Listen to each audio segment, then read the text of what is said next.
Hello दोस्तों, तो जैसा कि पिछले एपिसोड में हमने देखा कि डीमन एम्परर गॉड बनकर वापस आ चुका था, जिसकी वजह से इंसानियत ऑलमोस्ट खत्म होने वाली थी। लेकिन गॉड ऑफ क्रिएशन वक्त को फ्रीज करते हुए हाउचिन को एक दूसरा मौका देता है ताकि वो गॉडहुड के रास्ते पर जाते हुए गॉड बनकर वापस आए। सिर्फ इसी तरीके से वो इंसानियत को बचा सकता था। और साथ ही साथ गॉड ऑफ क्रिएशन हाउचिन को ऑस्टन ग्रिफिन यानी कि गॉड ऑफ डिस्ट्रक्शन के बारे में भी बताता है, जो कि हाउचिन के पीछे पीछे गॉडहुड के रास्ते में इंटर कर चुका था। दूसरी तरफ हम देखते हैं कि गॉड इलेक्ट्रोलक्स ने भी अपनी डिसाइपल यानी कैरन के लिए गॉडहुड का रास्ता ओपन करवा दिया था, जहां से वो अगली डेथ गॉडेस बन सकती थी। लेकिन ट्रायल्स के दौरान उससे गॉड ऑफ डेथ की असलियत के बारे में जानने को मिला कि वो सोल्स को दोबारा रीइंकार्नेशन के लिए नहीं भिजवा रहा, बल्कि वो उन सोल्स को हमेशा हमेशा के लिए ट्रैप करके खुद की ताकत को इंक्रीज करवा रहा है। और उसने कैरन को भी खुद के साथ जोड़ने की कोशिश की, लेकिन कैरन ने साफ साफ मना कर दिया और वो गॉड ऑफ डेथ से फाइट करने के लिए तैयार हो गई। अब आगे तो नेक्स्ट एपिसोड की शुरुआत यहाँ ऑल गॉड्स की टेंपल से शुरू होती है, जहाँ पर हमें जानने को मिलता है कि गॉड ऑफ डेथ आखिर ऐसा क्यों हो गया। जहाँ बैकग्राउंड में एक वॉइस हमें बता रही थी कि शुरू में किसी भी गॉड ने गॉड ऑफ डेथ की इस एबनॉर्मेलिटी को नोटिस नहीं किया था। यही कि गॉड ऑफ क्रिएशन ने उसे जो जिम्मेदारियां दी थी वो अपनी जिम्मेदारियों को पूरा नहीं कर रहा। उसका काम था सारी की सारी सोल्स को गाइड करके दोबारा से लाइफ के शोर तक पहुंचाना ताकि वो रीइंकार्नेशन के लिए जा सके। शुरू में तो वो अपनी ड्यूटीज को निभाते हुए इस लाइफ साइकिल को अच्छे से परफॉर्म कर रहा था, लेकिन जब होली मैजिक कॉन्टिनेंट में अजीब अजीब चीजें होने लगी, जैसे कि 72 डिमोनिक पिलर जब आ गिरे थे, तो उसके बाद इस कॉन्टिनेंट पर काफी कुछ हुआ। डेड गॉड ने भी इसी मौके का फायदा उठाकर लाइफ साइकिल को ब्रेक कर दिया, यानी कि गॉड ऑफ क्रिएशन से उसे जो जिम्मेदारियां मिली थी अब वो उन्हें पूरा नहीं कर रहा। जल्दी इस बारे में बाकी के गॉड्स को भी मालूम हो गया कि गॉड ऑफ डेथ पागल हो चुका है। वो सोल्स को रीइंकार्नेशन के लिए नहीं भिजवा रहा, बल्कि वो उन्हें स्टिक रिवर में हमेशा के लिए ट्रैप करके लगातार तड़पाता जा रहा है। कोई इसकी असली वजह तो नहीं जानता रहा कि आखिर गॉड ऑफ डेथ ये सब कुछ क्यों कर रहा है, लेकिन वो ये जरूर जान गए थे कि गॉड ऑफ डेथ ने अपनी जिम्मेदारियों को छोड़ दिया, यानी कि अब वो एक फॉलन गॉड बन चुका है। इसके बाद सीन शिफ्ट होकर यहाँ उसी प्रेजेंट के सीन में आ गया, जहाँ पर गॉड ऑफ डेथ गुस्सा होते हुए कह रहा था कि कैरन, तुम यहाँ पर मेरे ट्रायल टेस्ट को देने के लिए आई थी, आखिर तुम्हारी हिम्मत कैसे हुई मेरे खिलाफ जाने की। इस पर कैरन उसे जवाब देते हुए कहती है कि तुम एक गॉड बनने के काबिल नहीं हो, जिस पर तो गॉड ऑफ डेथ को गुस्सा आ गया और वो फौरन से एक स्लैश अटैक लगाते हुए कैरन पर हमला करके कहता है कि आखिर तुम गॉड्स के बारे में जानती ही क्या हो।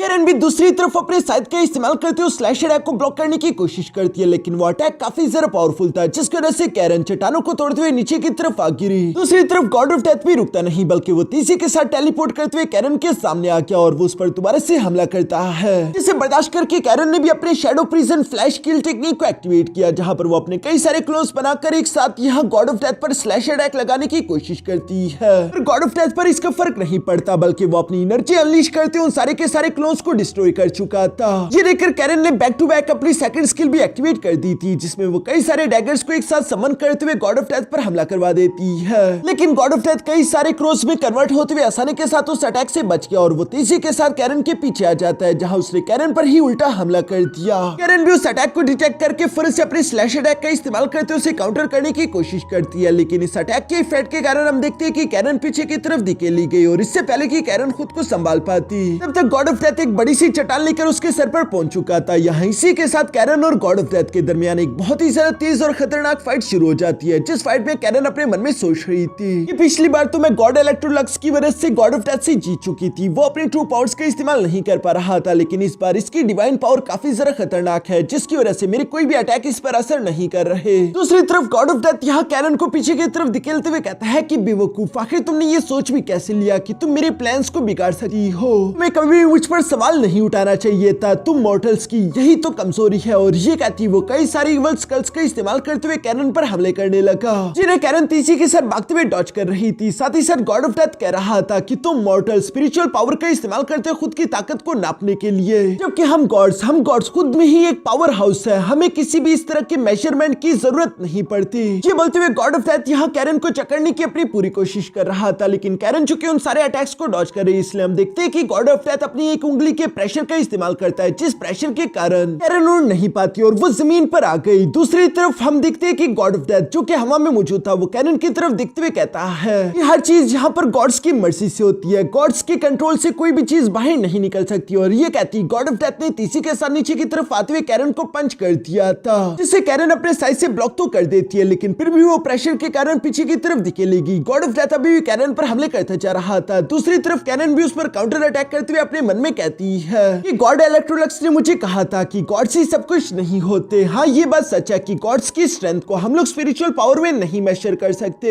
लेकिन इसका मतलब ये भी हरगिज नहीं कि हर एक गॉड के पास बेइंतहा ताकत होती है जिसे बिल्कुल भी नापा नहीं जा सकता, क्योंकि खुद गॉड्स में भी कुछ गॉड्स ताकतवर होते हैं और कुछ कमजोर, जिसका मतलब कि उनकी भी ताकत को नापने का एक तरीका है जिसके बारे में कैरन जानना चाहती थी। यही सब सोचते हुए कैरन नीचे की तरफ आकर स्टिक रिवर पर खड़ी हो जाती है। दूसरी तरफ हम देखते हैं कि गॉड ऑफ डेथ को भी अब तक गुस्सा आ चुका था। वो गुस्सा होते हुए अपने पावर से अनलीश करने लगा, जहां पर वो अपने साइड को समन कर लेता है। साथ ही सर वो कह रहा था कि अब ये खेल यहीं पर खत्म करते हैं, जिसके लिए उसने अपनी divine majesty word slash technique activate कर दी थी और वो इसका इस्तेमाल करते हुए कैरन पर हमला कर चुका। ये स्लैश टेक्निक बहुत ही ज्यादा पावरफुल थी। दूसरी तरफ कैरन भी इस टेक्निक को अपनी तरफ आता हुआ देखकर फिर उससे अपनी डोमेन प्यूरिफिकेशन डोमेन को एक्टिवेट कर लेती है, जिसमें वो अपने ग्लोरियस लोटस टेक्निक का इस्तेमाल करते हुए उस स्लैश टेक्निक से टकराते उसे हवा में ही डिसॉल्व करके खत्म करा चुकी। ये देखकर तो गॉड ऑफ डेथ भी सरप्राइज हो गया था। वो दोबारा से एक डबल स्लैश टेक्निक का इस्तेमाल करते हुए कैरन पर हमला करता है, लेकिन हम देखते हैं कि अपने डोमेन में कैरन की ताकत इंक्रीज हो चुकी थी, जिसकी वजह से वो अपने साइड के एक स्लैश अटैक का इस्तेमाल करते हुए उन डबल स्लैश अटैक को बीच में से काटते हुए डिस्ट्रॉय कर देती है। गॉड ऑफ डेथ कैरन से कहता है कि तुम्हारे पास खुद की डोमेन है और इसकी वजह से तुम्हें लगता है कि शायद तुम मेरी बराबरी कर सकती हो, लेकिन शायद तुम भूल गई कि ये मामूली ह्यूमंस की मॉर्टल पावर है जो हमारे गॉड्स के डिवाइन पावर के सामने कुछ भी नहीं। जो सुनकर कैरन जवाब देते हुए कहती है कि हाँ तुमने सही कहा, लेकिन मेरे पास गॉड्स की दी हुई कुछ डिवाइन टेक्निक्स भी है। जो बोलती कैरन ने फिर से डेड गॉड 7 अल्टीमेट के 5th अल्टीमेट फॉर्म को एक्टिवेट कर दिया,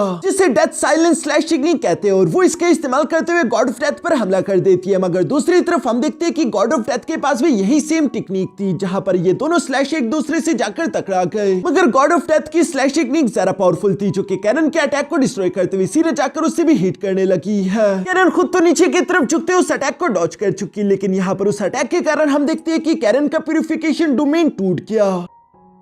जो करके गॉड ऑफ डेथ यहाँ जोर जोर से हंसते हुए कहता है कि बेवकूफ, मेरे दिए हुए तोहफे का इस्तेमाल करके तुम मुझे जान से मारने का सोच रही थी, तुम कितनी बड़ी बेवकूफ हो। जो बोलते हुए गुस्से के साथ अपने पावर्स को अनलीश करता है। कैरन यहाँ पर उस प्रेशर को फील कर पा रही थी और वो अपने मन में सोचती है कि आखिर हम दोनों के पावर लेवल का गैप असल में है क्या। ऐसी कौन सी ताकत है जो कि उससे असल में गॉड बनाती है, और ऐसी कौन सी ताकत है जो कि मुझे मैं बनाती है। यानी कैरन अपनी ताकत का राज जानना चाहती थी, ताकि वो इसका इस्तेमाल करते हुए कोई ऐसा तरीका निकाल सके ताकि वो गॉड ऑफ डेथ को हरा दे। और वो अपने मन में सोचने लगी कि मेरी ताकत मुझे टॉर्चर और बहुत ही ज्यादा तकलीफ बर्दाश्त करने से मिली है। बचपन में कैरन को बहुत सारी तकलीफों से गुजरना पड़ा, जिन तकलीफों के नतीजे में उसे ये ताकतें मिली थी। ये डेड गॉड 7 अल्टीमेट टेक्निक्स भी उसी चीज का वरदान है। ये सब याद करते हुए कैरन एक बार फिर से डेड गॉड 7 अल्टीमेट्स का इस्तेमाल करने का फैसला करती है, जहां वो काफी कूल तरीके से अपने साइड को यहाँ नीचे की तरफ रगड़ते हुए धीरे धीरे डेड गॉड की तरफ बढ़ने लगी। उसका रास्ता खुद ब खुद बनता जा रहा था। कैरन यहाँ पर बहुत ही ज्यादा कूल दिखाई दे रही थी, जबकि डेड गॉड उसे देखता जा रहा है। डेड गॉड को जरा से भी एहसास नहीं हुआ कि कब वो कैरन की इल्यूजन टेक्निक के अंदर फंस गया, जिसे 6 ultimate technique path of death कहते हैं। यहाँ पर हम देखते हैं कि गॉड ऑफ डेथ जकड़ा जा चुका था। कैरन भी इसी मौके का फायदा उठाकर फौरन से गॉड ऑफ डेथ पर हमला कर देती है, जहाँ कैरन की ये पाथ ऑफ डेथ टेक्निक बहुत ही ज्यादा डेंजरस थी। इसकी वजह से वहाँ पर एक बहुत ही खतरनाक एनर्जी ब्लास्ट हुआ। जब सामने से तबाही हटी तो हमें देखने को मिलता है कि उस टेक्निक की वजह से गॉड ऑफ डेथ का साइड चकनाचूर हो चुका था। इवन कि उसकी छाती पर एक बड़ा सा घाव लग चुका है, जिससे खून बह रहा था। ये देखकर गॉड ऑफ डेथ गुस्सा होते हुए कहता है कि आखिर ये कैसे पॉसिबल है, तुम मुझे जख्मी कैसे कर सकती हो। और इसी रेज और गुस्से की वजह से यहाँ गॉड ऑफ डेथ की बॉडी के अंदर से काफी खतरनाक एनर्जी अनलीश हुई, जिसके इफेक्ट के कारण हम देखते हैं कि कैरन का भी साइड चकनाचूर हो गया। और हम देखते हैं कि कैरन का साइड टूटने के बावजूद भी वो हार नहीं मानती, बल्कि वो गॉड ऑफ डेथ पर हमला करने के लिए उसकी तरफ बढ़ने लगी। ये देखकर गॉड ऑफ डेथ को अपनी मौत दिखाई दे रही थी। वो घबराते हुए कहता है कि अब मैं इस लड़की को जिंदा नहीं छोड़ सकता, मुझे हर हाल में इसे जान से मारना ही होगा। ये बोलते हुए गॉड ऑफ डेथ अपने ट्रू डिवाइन फॉर्म में आ जाता है, जहां पर हम देखते हैं कि उसने कैरन को हाथों में पकड़ लिया और वो कहता है कि तुम कभी भी एक गॉड नहीं बन सकती। मैं तुमसे हर एक वो चीज ले लूंगा जो कि मैंने कभी तुम्हें दी है, इवन कि तुम्हारी जिंदगी, तुम्हारी तकलीफें और तुम्हारी ताकत भी तुमसे मैं छीन लूंगा। जो सब बोलते हुए गॉड ऑफ डेथ कैरन को दी हुई अपनी गॉड ऑफ डेथ की सारी पावर वापस उससे छीन रहा था, और वो साथ ही साथ कैरन से कहता है कि मेरे खिलाफ जाने की यही सजा है। जहां जब उसने कैरन की बॉडी से ये सब कुछ निकाल लिया तो कैरन की बॉडी काफी कमजोर हो चुकी थी और वो स्टिक रिवर के ऊपर आ गिरी। यहाँ स्टिक रिवर की कुछ गुलाम सोल उससे नीचे की तरफ खींच रही थी। दूसरी तरफ हम देखते हैं कि गॉड ऑफ डेथ भी अपने जख्मों को रिकवर करने के लिए कुछ सोल्स को एब्सॉर्ब करना शुरू कर चुका। कैरन जो कि यहाँ बुरी तरीके से हार चुकी थी, वो धीरे धीरे नीचे की तरफ पानी के गहराई में जाती जा रही है, जहाँ पर उसे कई सारे सोल्स की आवाजें सुनाई दे रही थी। वो सोल्स इस वक्त तकलीफ में है, जो कि चिल्लाते हुए कह रहे थे कि आखिर ये तकलीफें कब खत्म होगी। हमें बहुत ही ज्यादा दर्द हो रहा है, मरने के बाद भी हमें कोई जगह नसीब नहीं हुई, क्या कभी कोई भी हमें बचाने के लिए आएगा। दूसरी तरफ कैरन को गॉड ऑफ डेथ की बातें भी याद आ रही थी, जिसने कैरन से कहा था कि स्टिक रिवर में ये एबिलिटी है कि वो किसी की भी इमोशन और उसके जुनून को पूरी तरीके से डिसॉल्व करके खत्म कर सकता है, फिर चाहे वो इमोशंस और जुनून कितना ही सारा ताकतवर क्यों ना हो। ये सब याद करते हुए कैरन कह रही थी, तो गॉड ऑफ डेथ की ताकत का असली राज कभी ना खत्म होने वाली ये तकलीफें हैं। दूसरों की दर्द और तकलीफें उसे ताकतवर बनाती है, जबकि मुझे भी मेरी ये ताकत तकलीफों और दर्दों से ही मिली है। बस हम दोनों में फर्क सिर्फ इतना है कि वो तकलीफें मैंने खुद झेली, जबकि गॉड ऑफ डेथ के लिए दूसरी सोल झेल रही है। उसे कभी भी असली तकलीफों से गुजरने और उस तकलीफों को बर्दाश्त करने का मतलब समझ ही नहीं आएगा। सिर्फ मैं ही जानती हूँ कि उन तकलीफों से गुजरना कैसा होता है और ये तकलीफें क्यों मैंने बर्दाश्त करी। जो सब कहते हुए कैरन एक बार फिर से तकलीफें बर्दाश्त करने के लिए तैयार हो गई, जिसके लिए उसने अपने मेलोडी लॉकेट को कसकर पकड़ लिया और हम देखते हैं कि वो भी स्टिक रिवर की डेथ एनर्जी को तीसी के साथ डायरेक्टली एब्सॉर्ब करने लगी। ये देखकर ऊपर की तरफ मौजूद गॉड ऑफ डेथ तो हंसने लगा। ये लगता है कि ये लड़की पागल हो चुकी है। हजारों लाखों साल से स्टिक रिवर के अंदर मौजूद जमा ये डेथ एनर्जी इतनी ज्यादा खतरनाक है कि इसकी तरफ से होने वाली तकलीफ को तो डायरेक्टली मैं भी बर्दाश्त नहीं कर सकता। जबकि कैरन तुम तो एक मॉर्टल इंसान हो, ये तकलीफें तुम्हें जान से मार डालेगी, तुम इन तकलीफों को बर्दाश्त नहीं कर सकती, इन तकलीफों की वजह से तुम्हारी बॉडी के टुकड़े टुकड़े हो जाएंगे। ये सब गॉड ऑफ डेथ कह रहा था, जिस पर कैरन जवाब देते हुए कहती है कि तुम जैसा एक माइटी गॉड कभी भी तकलीफों का मतलब नहीं समझता, क्योंकि तुम खुद उन तकलीफों से नहीं गुजरे, जबकि मैंने अपना बचपन इन तकलीफों के साथ गुजारा है। इतनी सारी तकलीफों को बर्दाश्त करने की वजह से तो कैरन अपने असैसिन टेंपल की इस जनरेशन की डॉटर ऑफ फ्री इनकार्नेशन बनी थी, जिस वजह से कैरन की बॉडी के अंदर समसारा डैगर भी डाला गया था, लेकिन वो उसकी इनहेरिटेंस को कभी अनलॉक नहीं कर पाई। आज इतनी सारा तकलीफों की वजह से हम देखते हैं कि अचानक से कैरन का समसारा डैगर इनहेरिटेंस एक्टिवेट हो गया, जिसकी वजह से कैरन को अपने सामने previous sun of free incarnation दिखाई देता है, जो कि कैरन से पहले इस समसारा डैगर का ऑनर हुआ करता था और उसकी इनहेरिटेंस आज के दिन कैरन को मिलने वाली है। Son of free incarnation Karen को बताता है कि सिर्फ असली एक्सट्रीम पेन को बर्दाश्त करने के बाद ही तुम मेरी ट्रू इनहेरिटेंस को हासिल करने के काबिल हो सकती थी, और चूंकि कैरन तुम उसमें कामयाब हो गई, अब मैं तुम्हें अपनी कंप्लीट इनहेरिटेंस पास आउट करने वाला हूँ। चलो मेरे साथ आओ, हम इस नमूने को दिखा देते हैं कि असली ताकत क्या होती है। जो सुनकर कैरन भी सन ऑफ इनकार्नेशन के साथ अपना हाथ समसारा डैगर की तरफ बढ़ाती है और इसी सीन के साथ हम देखते हैं कि अचानक अगले लम्हे कैरन का समसारा डैगर और वो खुद तीसी के साथ यहाँ स्टिक रिवर से बाहर आ गए, जहाँ कैरन के हाथ में समसारा डैगर था और उसकी इनहेरिटेंस भी अब कैरन को मिल चुकी है। इसी वजह से कैरन काफी ज्यादा ताकतवर हो चुकी थी, जो देखकर गॉड ऑफ डेथ को तो अपनी आंखों पर यकीन नहीं आ रहा था। वो कह रहा था कि ऐसा नहीं हो सकता, मैंने तुमसे अपनी सारी ताकत छीन ली थी, तुम सिर्फ मेरी ही सक्सेसर थी, लेकिन आखिर ये पावर तुम्हारे पास कहां से आई? ये तो गद्दारी है, तुमने पहले ही मुझे धोखा दे दिया था, क्योंकि मेरी इनहेरिटेंस हासिल करने के बाद तुम किसी और की सक्सेसर नहीं बन सकती थी। तुम बेवकूफ हो जो तुम्हें लगता है कि सिर्फ तकलीफ को बर्दाश्त करने से तुम मुझे हरा सकती हो। मैं हूँ गॉड ऑफ डेथ। जो बोलते हैं यहाँ गॉड ऑफ डेथ एक पावरफुल स्लैश अटैक रेडी करके कैरन पर हमला कर चुका। दूसरी तरफ हम देखते हैं कि कैरन भी अपने समसारा डैगर को तैयार करते हुए कहती है कि सिर्फ मेरी तकलीफें नहीं, बल्कि ये ताकत उन सारे के सारे सोल्स की है जो कि पिछले 6000 साल से स्टिक रिवर के अंदर मौजूद है। उनकी तकलीफें मेरी ताकत के अंदर ट्रांसफॉर्म हो चुके। ये वो ताकत है जिसका मैं इस्तेमाल करूंगी अपने प्यारों को प्रोटेक्ट करने के लिए। ये वही ताकत है जो कि आज के दिन एक गॉड की जान लेगी। ये बोलते हुए कैरन तेजी के साथ आगे की तरफ बढ़ते हुए अपने समसारा डैगर का इस्तेमाल करते हुए पहले तो स्लैश अटैक को डिस्ट्रॉय कर देती है। इसके बाद हम देखते हैं कि कैरन अपने हाथ का इशारा करते हुए यहाँ पर 6 path circulation incarnation technique activate कर लेती है, जिसमें गॉड ऑफ डेथ एक स्फीयर के अंदर कैद हो गया और 6 तलवारें उसकी बॉडी के आर पार गुजरने लगी। वो दर्द से चिल्ला रहा था। हालांकि ये तो वो तकलीफ है जो कि कैरन बचपन में ही बर्दाश्त कर चुकी थी। इसके बाद हम देखते हैं कि कैरन अपने समसारा डैगर का इस्तेमाल करते हुए फाइनल अटैक करती है, जो कि एक लाइट की तरह तेजी के साथ आसमान से नीचे की तरफ आते हुए गॉड ऑफ डेथ की बॉडी के आर पार गुजर गया, जहां वो जोरों के साथ चिल्लाता है और इसी के साथ गॉड ऑफ डेथ के फॉलन गॉड की कहानी यहीं पर खत्म हो जाती है। जो करती कैरन काफी जरा खुश थी। तभी अचानक कैरन को एक आवाज सुनाई थी जो कि कैरन से कह रहा था कि शाबाश मेरी चुनी हुई डिसाइपल, तुमने कमाल कर दिया। इसी के साथ हम देखते हैं कि कैरन अचानक से टेलीपोर्ट होकर एक अजीब सी जगह पर पहुंच गई थी, जहां कैरन के पीछे एक और आदमी भी आ जाता है। कैरन तो अचानक से उस आदमी को देखकर सरप्राइज होते हुए कहती है कि आखिर तुम कौन हो, पर थोड़ी देर गौर से देखने के बाद वो खुद ही समझ गई थी कि यही है असली गॉड ऑफ डेथ। दूसरी तरफ असली गॉड ऑफ डेथ भी यहाँ पर मुस्कुराते हुए कैरन को जवाब देते हुए कहता है कि अभी अभी तुमने जिसे जान से मारा वो मेरा ही टुकड़ा फॉलन गॉड ऑफ डेथ था, जबकि मैं गॉड ऑफ डेथ की आखिरी लास्ट क्लियर डिवाइन विल हूँ। गॉड ऑफ डेथ जब इस दुनिया को छोड़कर जा रहा था तो उसने मुझे पीछे छोड़ा था। न्यू सक्सेसर को चूज करने के लिए यहाँ कैरन तो पूरी तरीके से तैनात खड़ी थी, इसलिए गॉड ऑफ डेथ उससे कहता है कि फिक्र मत करो, मैं तुम्हें नुकसान नहीं पहुंचाऊंगा। वैसे भी बचपन में तुम्हें चूज करने वाला मेरा वो फॉलन पार्ट नहीं था, बल्कि तुम्हें बचपन में मैंने ही चूज किया था। जो सुनकर कैरन भी शॉक हो गई थी और उसे अपने बचपन का विजन याद आता है, जहाँ पर यही गॉड ऑफ डेथ कैरन के पास आया था और उसने कैरन से सवाल किया था कि क्या तुम मेरी सक्सेसर बनना चाहोगी, तो मैं तुम्हें अपनी ताकत दूंगा, जिस ताकत का इस्तेमाल करते हुए तुम अपने प्यारों को प्रोटेक्ट कर सकती हो, इवन कि उस छोटे बच्चे को भी। यानी कि वो हाउचेन की बात कर रहा था, इसलिए कैरन एग्री हो गई थी, जिस पर गॉड ऑफ डेथ ने कहा था कि ठीक है, मेरे सक्सेसर बनने के लिए एक दिन तुम्हें मेरे पास आना होगा ताकि तुम मुझे जान से मार सको। जो सारी मेमोरीज याद आती, कैरन हैरान होकर कहती है कि आखिर ये सब क्या है। कैरन को तो कुछ भी समझ नहीं आ रहा था। दूसरी तरफ गॉड ऑफ डेथ कैरन से सवाल करते हुए पूछता है कि कैरन, तुम्हारे हिसाब से गॉड ऑफ डेथ कैसा है? तुम्हें भी यही लगता होगा कि ये एक ऐसी पोजीशन है जिसे हर कोई नफरत करता है, और भला गॉड ऑफ डेथ से सब लोग नफरत क्यों ना करे, क्योंकि मौत है ही ऐसी चीज जिससे हर कोई डर जाता है। हालांकि ये बात सच नहीं थी, मेरी एग्जिस्टेंस लोगों को तकलीफ पहुंचाने के लिए नहीं बनाई गई थी। मैं जानदारों के लिए उनका खौफ बनकर नहीं जीना चाहता था,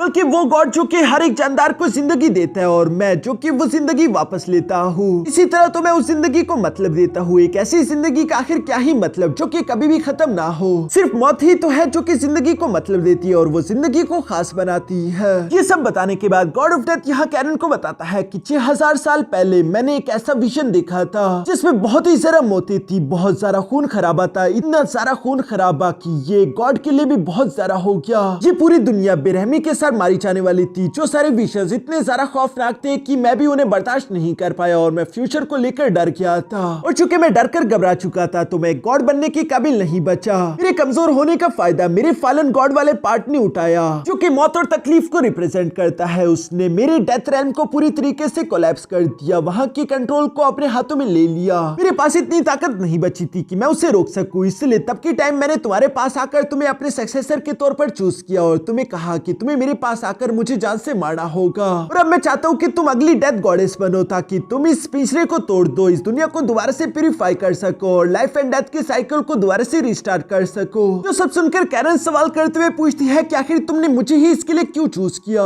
जिस पर गॉड ऑफ डेथ जवाब देते हुए कहता है क्योंकि तुम ही वो इंसान हो जो कि तकलीफों से गुजरने के बावजूद भी निराश नहीं हुई और उसने प्यार का रास्ता अपनाया। तुम अब डेथ की तकलीफों को भी प्यार और हमदर्दी में बदल सकती हो। तो बताओ, क्या तुम मेरी जगह लेने के लिए तैयार हो? ये सुनकर कैरन को अपनी पास्ट की बातें याद आने लगी, जहाँ बचपन में भी उसने यही कहा था कि हाँ, मैं इसके लिए तैयार हूँ, मैं इस ताकत को हासिल करूंगी ताकि मैं उससे बचा सकूं। यानी कि वो हाउचेन की बात कर रही है। यहाँ पर हम देखते हैं कि कैरन का बचपन वाला वर्जन उसके बड़े वाले वर्जन से सवाल करते हुए पूछता है कि क्या मैंने अपने वादे को पूरा किया, यानी कि वो हाउचेन को प्रोटेक्ट कर पाई। जिस पर कैरन अपने बचपन वाले वर्जन को बताती है कि हाँ, मैं उसके साथ जा मिली और अब हम दोनों को कभी भी कोई एक दूसरे से अलग नहीं कर पाएगा, मैं हमेशा उसे प्रोटेक्ट करती रहूंगी। जिस पर कैरन के बचपन वाला वर्जन खुश हो गया और वो खुश होते हुए कहती है कि ये तो अच्छा है, अब मैं इन ट्रायल से गुजरने के लिए तैयार हूँ। यानी कि उसने ये सब कुछ बचपन से लेकर अब तक सिर्फ हाउचेन के लिए ही किया है ताकि वो खुद को ताकतवर कर सके। कैरन अपने बचपन वाले वर्जन का शुक्रिया अदा करती है हाउचेन से प्यार करने के लिए। साथ ही कैरन अपने बचपन वाले वर्जन को बताती है कि अब मैं इस प्यार को ट्रांसफॉर्म करना चाहती हूँ ताकि मैं इस दुनिया से भी प्यार कर सकूं, क्योंकि मेरे प्यार की ये ख्वाहिश है कि वो इस दुनिया को प्रोटेक्ट करे, और चूंकि मेरा लवर इस दुनिया को बचाना चाहता है तो मैं भी इस मिशन में उसका पूरा साथ दूंगी। ये सब जानने के बाद कैरन का बचपन वाला वर्जन खुशी के साथ यहाँ से धीरे धीरे वापस से गायब होने लगा। जो सब गॉड ऑफ डेथ भी देख रहा था और वो कैरन से कहता है कि मैंने सही इंसान को चूज किया, सिर्फ प्रोफाउंड लव ही मौत की तकलीफ को कम कर सकता है। ये बोलते ही गॉड ऑफ डेथ ने यहाँ कैरन को अपने पास बुलवा लिया था और वो उससे अपने गॉड ऑफ डेथ की इनहेरिटेंस ट्रांसफर करने लगा, जहाँ कैरन उसकी छाती पर लगी हुई क्रिस्टल पर हाथ रखती है और वो दोनों एक साथ कहते हैं डिवाइन अथॉरिटी ट्रांसफर। इसी के साथ गॉड ऑफ डेथ की सारी पावर कैरन की बॉडी के अंदर ट्रांसफर हो जाती है और एक नई गॉडेस ऑफ डेथ असेंड होती है, जहाँ हम देखते हैं कि कैरन धीरे धीरे लोटस फ्लावर से निकलकर बाहर की तरफ आ रही थी और वो पूरी तरीके से ट्रांसफॉर्म हो चुकी है। एक खूबसूरत ग्रिम रीपर की तरह कैरन की बॉडी के पीछे 2 पंख आ चुके थे। गॉडेस फॉर्म में आने की वजह से कैरन के कपड़े भी ट्रांसफॉर्म हो चुके थे। साथ ही साथ कैरन के पास एक न्यू साइथ वेपन भी आ जाता है जो पहले से कई गुना ज्यादा एडवांस और ज्यादा पावरफुल था। इस ट्रांसफॉर्मेशन की वजह वजह से कैरन काफी ज्यादा कूल दिखाई दे रही थी। जहाँ नीचे की तरफ हम यहाँ फॉलन गॉड और गॉड ऑफ डेथ दोनों के स्टैचूज भी देखते हैं जो कि कैरन के सामने झुक रहे थे।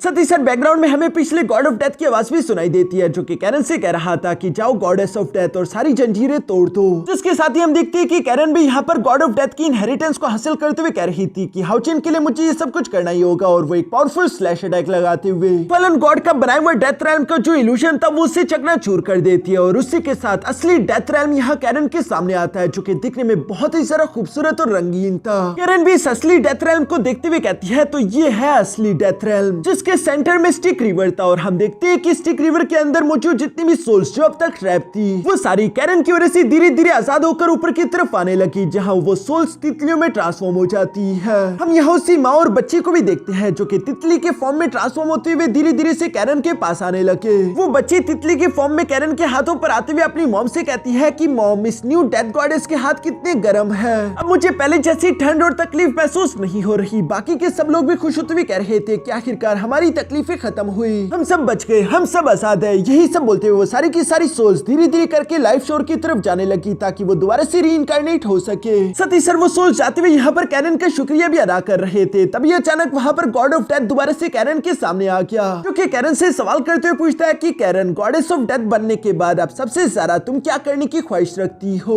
जो सुनकर कैरन मुस्कुराने लगी और वो कोई जवाब नहीं देती बल्कि वो पलटकर वहाँ से वापस की तरफ धीरे धीरे जाने लगी। जब हम देखते हैं कि कैरन भी उसी एंड ऑफ वर्ल्ड स्पेस में आ जाती है जहाँ पर उससे पहले हाउचेन आया था, और कैरन के सामने एक दरवाजा आ गया जिस पर सूरज बना हुआ था, यानी कि यकीनन ये सन ऑफ लाइट की गॉड बनने का दरवाजा है जो कि हाउचेन है। मुझे लगता है कि कैरन भी शायद इसी दरवाजे को पार करके हाउचेन के पास जाना चाहती है ताकि वो हाउचेन की मदद कर सके, या ऐसा नहीं है ये आगे हमें मालूम हो जाएगा। यहाँ पर कैरन के जाने के बाद हम देखते हैं कि गॉड ऑफ डेथ कह रहा था कि समसारा डैगर वाली इनहेरिटेंस के बंदे को तो मैं जानता हूँ, वो भी गॉड ऑफ डेथ की इनहेरिटेंस हासिल करने के लिए आया था, लेकिन जब मैंने उसे इनहेरिटेंस देने की कोशिश की तब उसने साफ साफ मना कर दिया। इसी के साथ हमें 3000 साल पहले का सीन दिखाया जाता है जहां सन ऑफ रीइंकार्नेशन ने गॉड ऑफ डेथ को हरा दिया था। गॉड ऑफ डेथ सरप्राइज होते हुए कह रहा था कि मुझे यकीन नहीं आ रहा कि एक इंसान के पास इस तरह की ताकत हो सकती है, तुमने मुझे हरा दिया है तो क्या तुम अगले डेथ गॉड बनना चाहोगे। लेकिन हम देखते हैं कि सन ऑफ रीइंकार्नेशन कहता है कि क्या कहा तुमने, एक गॉड बनना? नहीं, मुझे इसमें कोई इंटरेस्ट नहीं। और ये कहती वो काफी कूल तरीके से वहां टाटा बाय बाय करते हुए चला गया,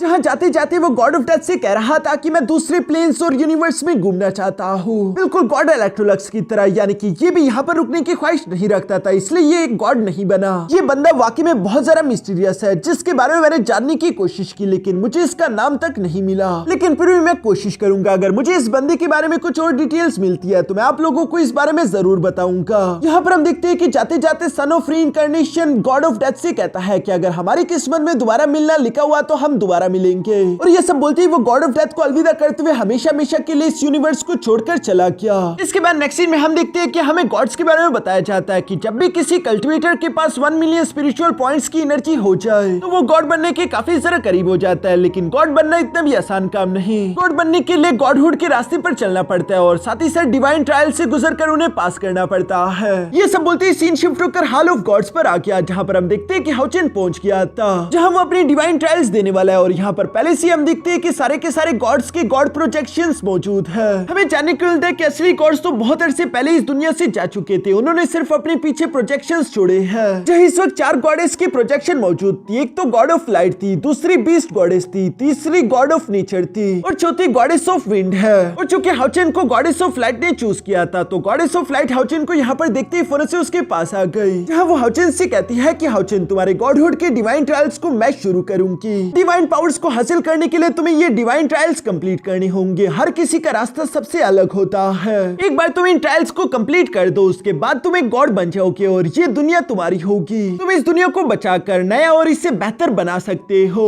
और तुम्हें तो ये पहले से ही मालूम होगा कि इस दुनिया को बचाने के लिए डिवाइन पोजीशन को हासिल करना और एक गॉड बनना बहुत ही ज्यादा इंपॉर्टेंट है। ये सब बोलते हुए हाउचेन के हाथों में एक एनर्जी और भी दे दिया गया था, जिसे देखते हुए हाउचेन सवाल करते हुए पूछता है कि आखिर डिवाइन पोजीशन को हासिल करने के लिए मुझे क्या करना होगा। इस पर गॉडेस ऑफ लाइट हाउचेन को बताती है कि ये ट्रायल एग्जाम सबके लिए अलग अलग होते हैं। जब मैं पहली बार इस इस ट्रायल वर्ल्ड में इंटर करी थी तब मैं एक पत्थर थी, लेकिन मैं सिर्फ पत्थर ही बनकर नहीं रही बल्कि जिस भी जानदार चीज ने मुझे छुआ मैं वही बन गई। जैसे कि एक पत्ते ने पत्थर को छुआ तो वो पत्ता बन गई, फिर जब वो पत्ता एक पैंथर से टकराया तो वो एक पैंथर में ट्रांसफॉर्म हो गई और धीरे धीरे करके इसी तरह गॉडेस ऑफ लाइट ने हर एक जिंदगी को जिया। उसने बहुत सारे जानदारों की जिंदगी को एक्सपीरियंस किया और इसी एक्सपीरियंस के बदौलत वो अपनी डिवाइन पोजीशन को सेंस कर पाई जो कि लाइट की गहराई के अंदर मौजूद था। लेकिन गॉडेस ऑफ लाइट यहाँ पर हाउचन को बताती है कि मेरा ये सारा एक्सपीरियंस बेशक तुम्हें मैं बता तो चुकी हूँ, लेकिन मुझे नहीं लगता कि ये तुम्हारे किसी काम आने वाला है क्योंकि तुम्हारा डिवाइन ट्रायल मुझसे अलग हो गया। तुम इस ट्रायल में क्या कुछ एक्सपीरियंस करने वाले हो ये सिर्फ तुम ही जान पाओगे। जो सब बोलते हुए गॉडेस ऑफ लाइट उस मैजिकल ऑर्ब को एक्टिवेट करते हुए हाउचन का डिवाइन ट्रायल शुरू करवा देती है और वो हाउचन को जाने से पहले बेस्ट ऑफ लक कहते हुए बोलती है कि मैं उम्मीद करती हूँ कि तुम अगले गॉड ऑफ लाइट बनो और इस होली मैजिक कॉन्टिनेंट में दोबारा से रोशनी को फैला दो।